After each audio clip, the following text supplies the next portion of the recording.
Hey everyone, it's Christina Holloway here. So, today we're going to talk about how to reestablish yourself as a leader at work once you've been promoted. So, what does this mean? Well, typically before we get promoted, we actually have this moment where we're doing great work. We're respected for our point of view, and we're seen as a go-to person or an authority in our field. And it's a nice moment in your career where you are coasting on all the great work you've been putting out into the world. Once you get promoted, however, you may find that you're back at the beginning. Those old feelings of uncertainty could come back. You might struggle with imposter syndrome, overwhelm, stress or anxiety, loneliness, and uncertainty about how to move forward. And I'm here to tell you all of that is normal. So, how do you start strong? How do you reestablish that level of confidence and self-assurance you had before? How do you show your new team that they made the right choice by promoting you? Well, the first thing you're going to do is allow yourself to feel that uncertainty until you regain your footing.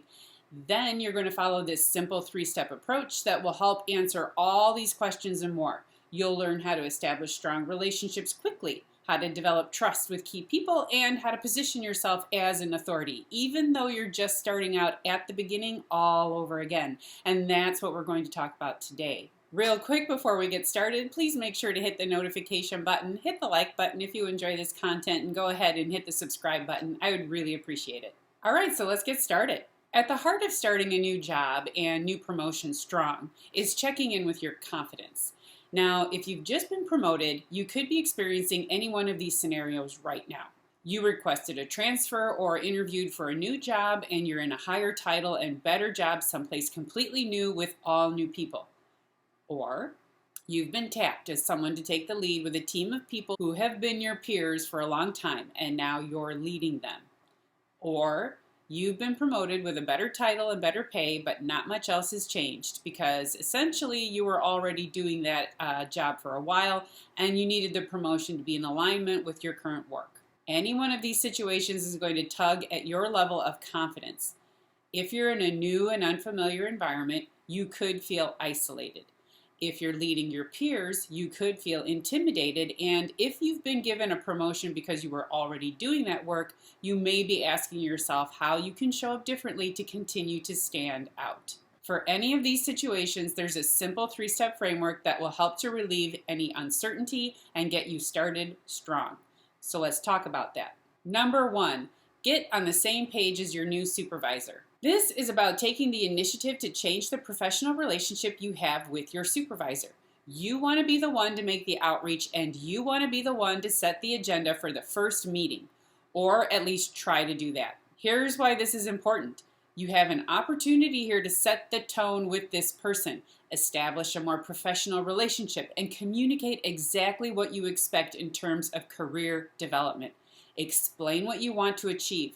Do you want to improve or work on better communication with decision makers? Do you want to improve how you present your ideas more clearly? Or do you want to build your leadership skills as you lead your team members toward a unified goal? Figure out which skills are important for you to develop and make sure there's a healthy exchange of ideas. What does your supervisor want from you? Why were you promoted? What do they expect from you? Get a clear understanding of how you're supposed to show up. It's important for you to understand what your role is, why you are in that role, and how you're supposed to show up so that it's in alignment with the people who put you there. The more comfortable you feel with your understanding for what you're supposed to do, the more likely you'll be able to focus on those tasks immediately so you have something to build on. Small tasks to start, small deliverables to get you comfortable, and small decisions to help you overcome the imposter syndrome. That's the goal here.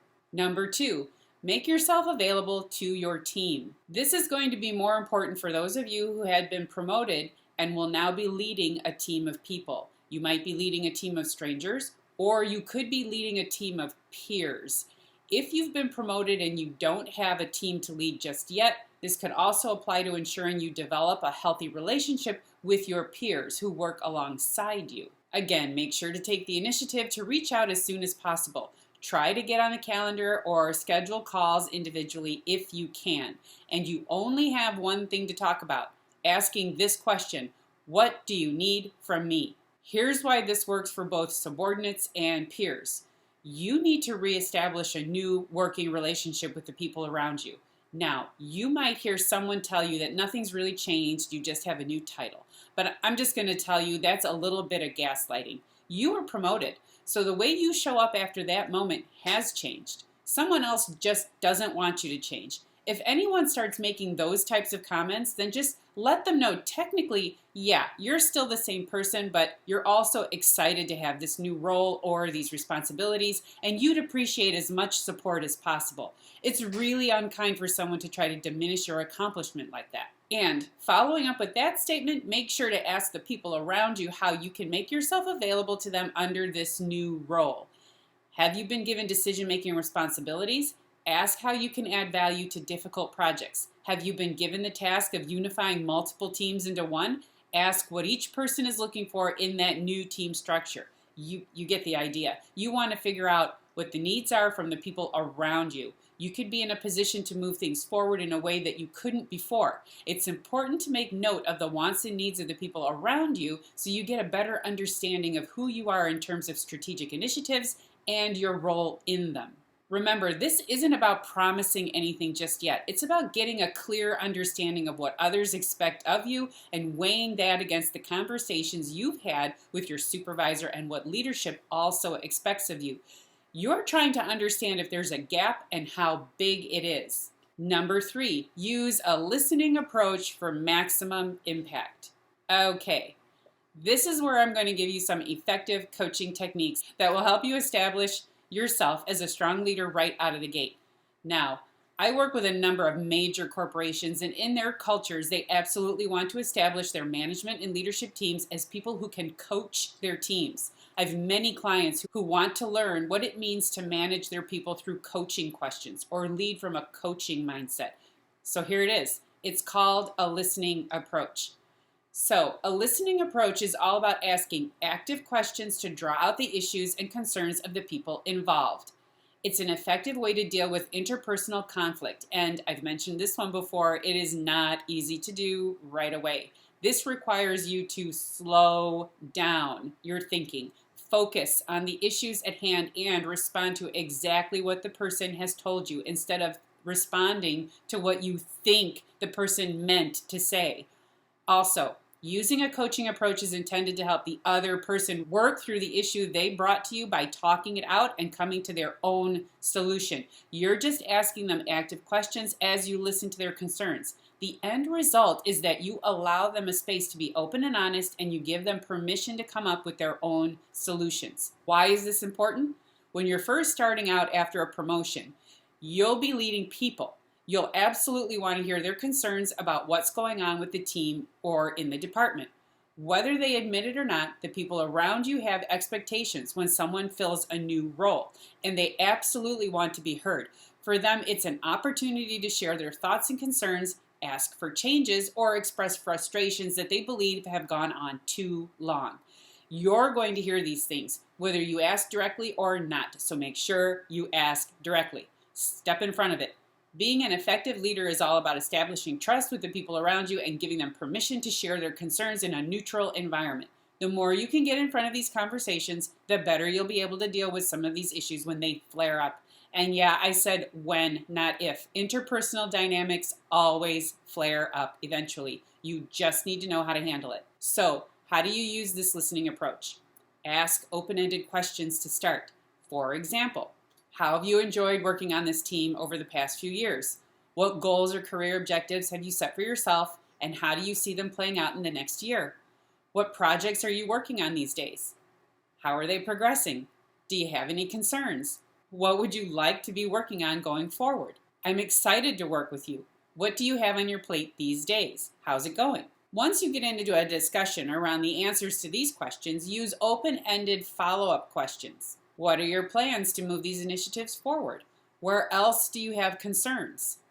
Tell me more about that point you just made. Who else have you spoken to about this, and how far did you get? For you, this is about collecting information so you can get a better understanding of the situations around you. This also works in bigger meetings with stakeholders and people who are new to you. Ask open-ended questions. Explain that you need more information. Offer to have a sidebar meeting to get background information and context. If you feel overwhelmed or intimidated in large meetings, use these questions to score points as you learn how to contribute in a meaningful way. These are neutral questions. They're intended to move conversations forward. If you feel stumped or unengaged or overwhelmed in a meeting, feel free to use a neutral, open-ended question to help drive the conversation forward. Okay, to sum up, this three-part approach is intended to help you build strong relationships by connecting with your supervisor and stakeholders very early. You then want to establish trust with your subordinates and peers by making yourself available to them and asking them what they need from you. And then you start to rebuild your authority by asking open-ended questions using a listening approach as you continue to build upon your level of expertise.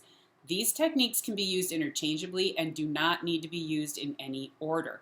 Also, you'll definitely want to keep working on any one of these three elements as you continue to navigate your new position. You know, getting a promotion is a big deal. You or the people around you may want to downplay it, possibly even for political reasons, but you can still show up a little differently. This is still a great opportunity to step into some new leadership skills and start playing around with what it means to show up as an upgraded version of yourself.